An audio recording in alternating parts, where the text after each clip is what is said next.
우리 일상이 여기 있습니다. 여러분의 오늘을 담아드립니다. 충청은 오늘입니다.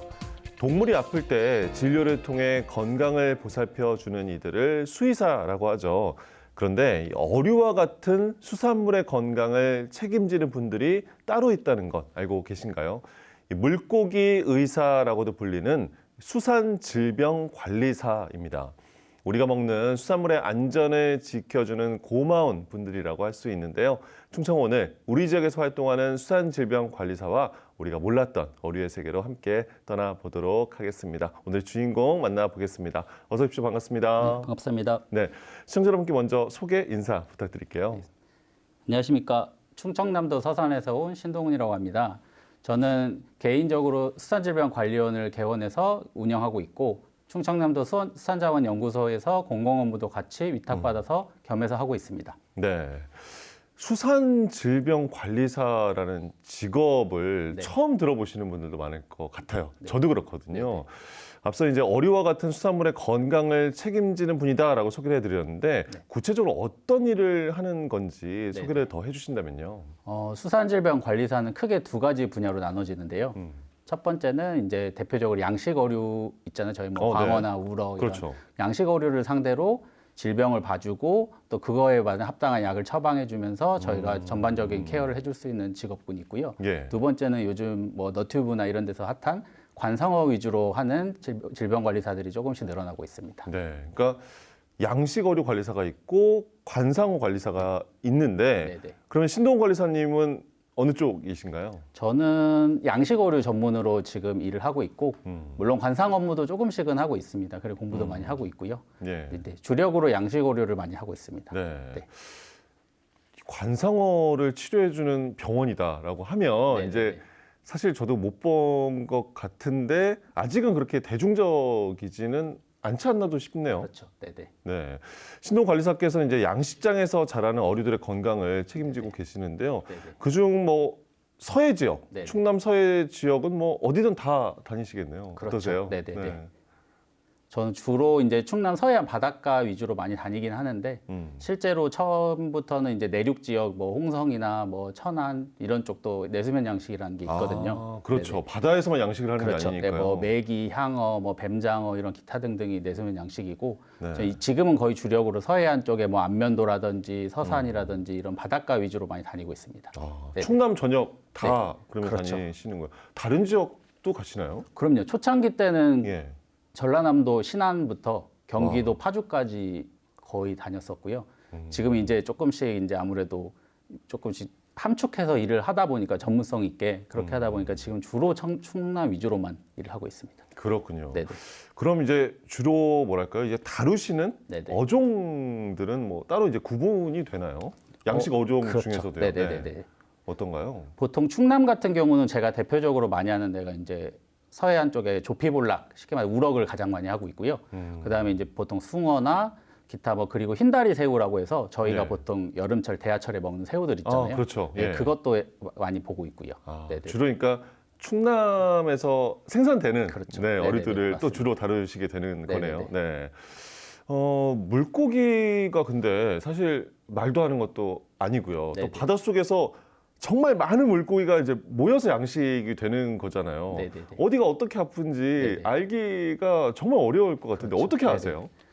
저희도 초창기 때는 경험이 없으니까 어려웠는데 네. 이제 지금은 어느 정도 이제 보기가 조금 여유가 생겨서 네. 처음에 양식장을 방문하면은 이제 딱 육안적으로 먼저 보게 돼요. 육안적으로 보면은 얘네들이 이제 사료를 주는 게 사람도 예를 들어 몸이 아프면 밥을 좀 덜 먹잖아요. 그렇죠. 얘네도 사료급이가 좀 떨어진다든지 아니면 이제 채색 변화가 까맣게 변하거든요. 대표적으로.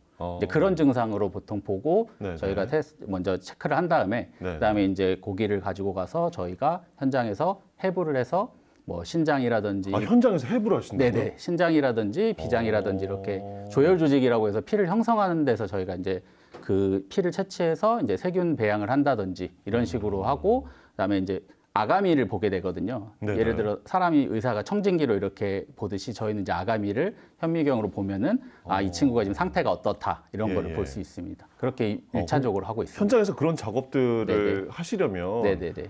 사실 이제 가지고 다니셔야 되는 뭐 장비, 그렇죠. 도구 네네네. 이런 네네. 것도 많겠네요. 그렇죠. 네. 그런 것도 다 가지고 이제 다니시는. 그렇죠. 네. 대표적으로 이제 현미경하고 네네. 이제 해부할 수 있는 해부 도구, 그리고 이제 예를 들어 온도나 이제 pH라고 해서 이제 알칼리성, 산성을 재는 네네. 수치 기계 있거든요. 예. 그런 거 기본적으로 3개 정도를 가지고 다니고 있습니다. 아, 그렇군요. 네.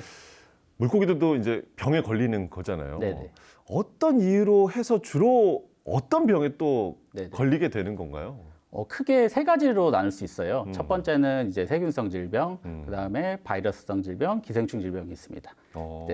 세균성 설명해드릴까요? 네네. 세균성 질병은 보통 이제 저희가 뭐 비브리오 폐혈증이라고 부르는 거 아, 있잖아요. 들어봤죠. 예, 네. 그게 대표적으로 세균성 질병이고, 물론 속이 여러 가지가 있지만 이제 그런 기타적으로 하고, 그다음에 이제 바이러스성 질병 같은 경우는 조금 생소하실 거예요. 이제 뭐 새우 같은 경우는 흰반점 바이러스라고 해서 체표에 하얀색 반점이 나는 바이러스가 있고, 네. 그리고 돌돔 이리도 바이러스라고 해서 이제 나타나는 병들이 있고요. 그리고 기생충성 질병은 이제 보통 아가미나 체표에 붙는데, 보통 이제 뭐 스쿠치카라든지 뭐 트리코디나 뭐 아가미 흡충 뭐 이런 기타 등등의 이제 기생충성 질병이 있고요. 네. 예. 우리가 이제 자주 먹는 어류 이제 수산물인데도 이런 네네. 분야는 사실 잘 몰랐던 그렇죠. 네네네. 분야인 건데 네네. 양식 물고기들은 특히나 이제 넓지 않은 공간에서 네네. 집단 생활을 그렇죠. 하게 되는 거잖아요. 네. 말씀해주신 뭐 세균, 바이러스, 기생충 감염이 시작되면 네네. 이게 빠르게 이제 전염이 되면 네. 피해가 이 어민들께는 상당히 크지 않을까 싶은데요. 그렇죠. 네. 어. 이 어쨌든 양식 수산물 자체가 그 어민들한테는 일종의 재산이거든요. 근데 그게 크게 피해가 나기 시작하면은 뭐 수천만 원에서 최대 뭐 몇십억까지 피해가 날 수도 있는 그러니까요. 상황이라서 네네. 저희도 그 굉장히 신경을 쓰면서 봐드리고 있어요. 저희 하나 실수를 하면은 어쨌든 그거에 대한 결과물이 엄청나게 피해를 아, 주기 이 때문에 책임감이 맞습니다. 어깨가 무게가 무겁습니다. 네네. 상당할 것 같아요. 네네네. 네. 어민들께서 참 위기를 극복할 수 있는데 정말 큰 도움을 네네. 주시지 않나 하는 네네. 생각이 드는데 그리고 또 한편으로 생각해 보면 이게 우리가 먹는 거잖아요. 살짝 이제 걱정이 드는 게 네. 양식장의 어류들도 결국에는 이제 사람의 몸속으로 들어오는 거지 않겠습니까? 네네. 가셔가지고 이렇게 좀 치료를 하는데 아무래도 약을 그렇죠. 사용을 하게 되는 네네네. 거잖아요. 네네. 그런 약 같은 경우에 결국에는 사람의 몸에 들어오는 건 아닐까 네네. 걱정이 좀 되거든요. 그렇죠. 그런 면은 좀 어떤가요? 그러니까 당연히 걱정되는 부분이고, 음. 근데 이제 저희가 처방전을 먼저 이제 발부를 해드리면서 같이 출하 제한 지시서라고 일정 기간 동안에 특정 약물들에 대한 배출의 속도가 다 다르거든요. 그래서 예를 들어 그거를 저희가 어느 정도 테스트를 한 다음에 예를 들어 뭐 30일이다. 그럼 30일 네네. 동안은 출하를 못 한다. 라든지 이런 서류를 같이 발부해 드리고 있고, 예. 그리고 이제 수산자원연구소 안에서도 실시간으로 주기적으로 이제 다니면서 네네. 모니터링을 하고 특정 수산물을 채취해서 이제 LC-MS라는 기계를 이용해서 안정성을 이제 확보할 수 있는 수치를 실시간으로 계속 보고 있습니다. 시스템이 갖춰져 있고 이제 네네. 관리하는 기관에서도 네네. 일을 하고 있는 거고요. 이제 저희가 공적으로 이제 다니면서 뭐 전염병이 생기거나 갑자기 문제가 생겼을 때 저희가 가서 직접 먼저 초동 조치를 하는 그런 업무도 같이 봐드리고 있습니다. 네. 저희가 이제 사람 같은 경우에도 네. 이제 겨울 앞두면은 독감 백신을 맞잖아요. 그렇죠, 그렇죠. 이런 어류들도, 그러니까 물고기들도 뭐 백신 같은 그런 네네.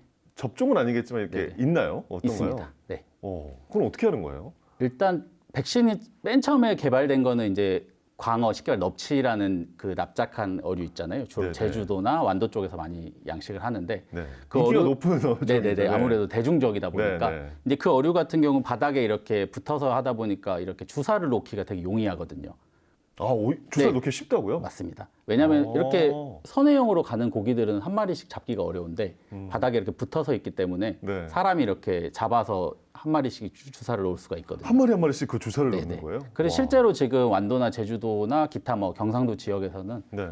진짜 한 마리 한 마리씩 다 일일이 접종을 하는 경우가 있고 그렇게 실제로 많이 하고 있습니다. 백신도 실제로 네네네. 접종을 하고 네네네. 있고 크게 아프면은 사람처럼 똑같이 네. 뭐 이렇게 항생제 이런 네네. 것들도 그렇죠. 네. 그럼 그것도 주사로 해가지고 그럼요. 이렇게 항생제 이제 쉽게 말해 주사로 해가지고 아. 넣어주는 경우도 있고요. 그렇군요. 이게 정말 우리가 안심하고 이렇게 수산물을 먹을 수 있도록 해주시는 이 수산질병관리사분들의 역할이 말씀 나누다 보니까 더 크게 느껴지는데요. 앞서서 이제 수산질병관리사로 일을 하신 지가 이제 10년, 네, 10년 됐다고 하셨는데, 네. 뭐 광어도 얘기해 주셨지만 네네. 이게 특히나 좀 다루기가 네. 어려운, 아까 이제 좀 쉬운 어종을 얘기해 주셨고요. 그렇죠. 네. 어려운 어종이 또 있지 않을까 싶은데요. 제 경험상 가장 어려웠고 지금도 현재 가장 어려운 게 이제 흰다리 새우 같아요. 새우. 네. 네. 왜냐하면 이제 보통 어류 같은 경우는 어느 정도 고등 생물이기 때문에 나름 뭐 할 수 있는 게 많은데 아. 이제 흰다리 같은 경우, 새우 같은 경우는 네네. 좀 하등 생물이다 보니까 그렇군요. 네네. 네네. 뭔가 저희가 조치해서 뭔가 할 수 있는 게 별로 없어요. 그러다 보니까 뭐 그리고 약을 먹이고 싶어도 그 생산하는 기간이 굉장히 짧거든요. 예를 들어 노지에 5월 달에 나가면은 출하가 7월 달이나 8월 달부터 두세 달 있으면은 생산이 돼서 이제 소비자들한테 가니까 저희가 항생제를 마음대로 임의로 투약을 할 수가 없는 거예요, 이게.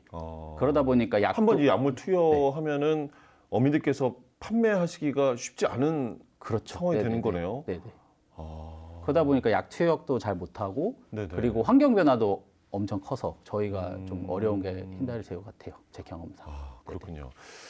그러니까 그런 어려움 속에서도 뭐 흰다리 새우뿐 아니라 각종 양식 어류들의 건강을 보살펴주고 네. 계시다 보니까 정말 이 양식장을 하고 계신 어민들께는 이 뭐 이런 표현이 맞을지 모르겠지만 구세주 부담스럽게. 다름없지 네네. 않을까 싶거든요. 네네네. 네, 뭐라고들 이렇게 말씀들 하시나요? 구세주까지는 아닌데 어쨌든 그 전에 제가 오기 전에는 아무래도 약은 그래도 의약품 자체가 개발된 지가 오래돼서 이제 다른 지역이나 어디서 이렇게 구해서 많이 쓰셨었는데 근데 문제가 이제 이 약이 이 상황에서 맞는지 틀린지를 잘 모르신 상태에서 약을 쓰시다 보니까 반대로 대량 폐사를 유발하는 경험도 있으시고 예, 예. 이제 그런 거를 이제 제가 와서 조금씩 봐드리면서 적절한 약 투약 그리고 적절한 용량 이런 거를 봐드리면서 칭찬 많이 받고 있습니다. 예. 어민들한테. 네네. 이게 칭찬 받으시는 만큼 네. 뭐 밤낮 시간 가리지 않고 네네. 연락도 그렇죠. 네네네. 하시겠어요. 네네. 네, 뭐 휴일도 없으시지 않을까 싶거든요. 지금은 그래도 제가 최근에 결혼을 해서 이제 네. 조금 나아지셨는데 결혼하기 전에는 막 새벽 3시, 4시 근데 그냥 결혼했다가 좀 봐주시는 네, 좀 이 친구 그래도 결혼했으니까 좀 봐준다 이런 게 좀 있으시고 아침까지 좀 기다리자. 네네 맞습니다. 네네. 전에 결혼 전에는 막 새벽에도 그렇게 연락하시고. 그렇죠. 그때는 새벽에도 연락 오고 근데 워낙 막- 이제 생계에서 너무 중요한 네네. 양식업이니까. 그러면서 웃으면서 일했습니다. 그래서 네, 이렇게 책임감을 갖고 네네. 네, 일을 하셨군요. 그 최근 이제 기후 변화가 심각하다고들 하지 않습니까? 바다 수온이 점점 올라가고 있고 네네. 환경 오염으로 인한 수질 악화도 참 심각해서 걱정인데 바다에서 이제 양식업 하시는 분들에게 닥친 실제 어려움은 어느 정도인가요? 대표적으로 아무래도 저희 지역에 대한 설명을 드리는 게 가장 빠를 것 같아서 작년 같은 경우 이제 저희가 서해안 쪽에 보통 천수만이라고 부르거든요. 그렇죠. 예. 홍성, 서산, 태안 네네. 쪽 해가지고 그쪽에서 이제 수온이 보통 8월 달부터 이제 30도 이상이 올라가요. 보통 조피볼락 같은 경우는 25도에서 27도가 가장 잘 자라는. 네, 네. 마지막 그 이상 넘어가면 이제 폐사를 유발할 수도 있거든요. 그럼 어떻게 하죠? 근데 문제는 이게 일주일 정도 단기로 잠깐 올라가는 건 괜찮아요. 근데 네네. 작년에는 그게 한 달 정도 유지가 됐었어요. 그래서 폐사량도 엄청나게 컸었고 예. 거의 한 70% 이상 죽은 걸로 알고 있거든요. 근데 문제는 저희가 이제 그런 환경 변화를 대응해서 해드릴 수 없는 게 많은 거 그게 조금 아무래도 안타깝죠. 네네. 도저히 어떻게 해도 막을 수 없는 네, 상황일 그렇죠. 때는 얼마나 마음이 아프실까요? 네네. 네네. 수온 상승은 이제 사실 앞으로가 더 힘든 상황일 수 있어서, 그러니까 더 큰 피해가 생기지 않을까 정말 우려가 되는데, 특히나 이제 양식 어류의 건강을 책임지는 이제 의사의 역할을 하시니까 네네. 대처하기가 정말 어려워지고 앞으로에 대한 걱정이 또 크시지 않을까 싶거든요. 네네네. 어떤가요? 일단 저희가 할 수 있는 역할은 다 해야 되는데 제가 봤을 때는 이제 질병 치료에 대한 연구 공부를 더 많이 해야 되고 그리고 두 번째는 이제 신생 약품 같은 거를 최대한 많이 개발해서 이제 적절한 조치를 할 수 있는 방법을 찾아야 되지 않을까 싶습니다. 그에 맞춰서 이제 약이라든지 그런 뭐 아까 말씀해 네네. 주셨던 뭐 백신 이런 것들 개발도 어느 정도 좀 되고 있나요? 어떤가요? 네네네. 뭐 저희 대한수산질병관리사 협회 차원에서도 하고 있고, 함께 하시고요. 네네. 저희 자체에서 연구소를 개설해서 이제 인허가나 아니면 약품 개발 쪽도 열심히 하고 있고요. 그리고 네. 각종 대학교에서도 열심히 하고 있고요. 네. 네네. 자, 충청 오늘 신동훈 이 수산지병관리사와 이야기 나눠보고 있는데요. 방송을 보시면서 수산지병관리사라는 직업이 있구나. 네네. 멋지다. 이런 어려움을 해결해 주는 분들이 계시구나. 궁금해하시는 분들도 많을 것 같습니다. 어떤 과정을 통해서 이 수산지병관리사가 될 수 있는 건가요? 이제 전국의 4년제 학교 대학 안에 수산생명의학과라는 과가 있어요. 이제 그 과를 졸업을 하면은 이제 그 해양수산부에서 이제 주는 면허증을 발부받을 수 있고, 네. 이제 이거를 받게 되면은 이제 저처럼 실제 병원을 운영하는 경우도 있고, 뭐 제약회사, 사료회사, 이제 각종 공무원 이런 쪽으로 나가는 길이 있고요. 예. 앞으로 좀 전망이 네. 좋은 편입니까? 어떻습니까? 그럼요. 그리고 제가 봤을 때 좀 더 좋은 전망 쪽은 이제 관상어 쪽 같아요. 아무래도 양식 어류는 늘어나진 않겠지만 관상어 같은 경우는 전 세계적으로 특히 싱가포르 쪽이나 이런 여러 분야에서는 굉장히 인기가 많은 종목이거든요. 저희도 실제로 많이 늘어나는 걸 체감하고 있고 그쪽으로 도전하시면 굉장히 미래가 있을 것 같습니다. 알겠습니다. 네네네. 앞으로의 전망이 특히나 좋다라는 말씀까지 해 주셨습니다. 끝으로 앞으로의 계획도 목표가 있으시다면 네네. 네, 들어보도록 할게요. 제가 실제로 1년에 운전을 한 10만 킬로 정도 하더라고요. 와, 네, 그래서 보통 많아야 한 2만인데. 그렇죠. 네. 예. 실례로 택시 기사님보다 더 많이 한다 이런 얘기도 들었거든요. 정말 바쁘시네요. 네네. 네. 그래서 제 목표는 제가 허리가 버티는 한은 계속 하고 싶고, 그리고 이제 아까 말씀드린 약품이나 여러 가지 신종, 뭐 천연물질 열심히 연구해서 국내 수산물을 안전하게 이제 네네. 국민들한테 드시게 할 수 있게끔 도움을 줄 수 있는 사람으로 남고 싶습니다. 네, 앞으로도 이렇게 다양한 어류들이 건강하게 잘 자랄 수 있도록 또 안전한 수산물로 될 수 있도록 애써 주시길 바라고 감사하다는 말씀도 드립니다. 신동훈 수산지병관리사와 오늘 함께 이야기 나눴습니다. 오늘 나와주셔서 고맙습니다. 네, 감사합니다. 오늘은 우리 지역 충남을 주 무대로 활동하고 있는 수산지병관리사와 이야기 나눠봤는데요. 충청 오늘이 준비한 오늘의 소식 어떠셨나요? 삼면이 바다인 우리나라의 특성 때문인지 우리는 예부터 수산물을 즐겨 먹었는데요. 우리가 안전하게 수산물을 먹을 수 있도록 이렇게 불철주야 애쓰는 분들이 있습니다. 수산업 분야의 숨은 영웅이라고도 할 수 있는 수산지병관리사님들의 노고에 다시 한번 감사드리고요. 앞으로의 활약도 기대하겠습니다. 충청오늘 앞으로도 우리 지역의 다양한 이야기들을 하루하루 담아 전해드릴게요. 저희 다음 시간에 꼭 돌아오겠습니다. 고맙습니다.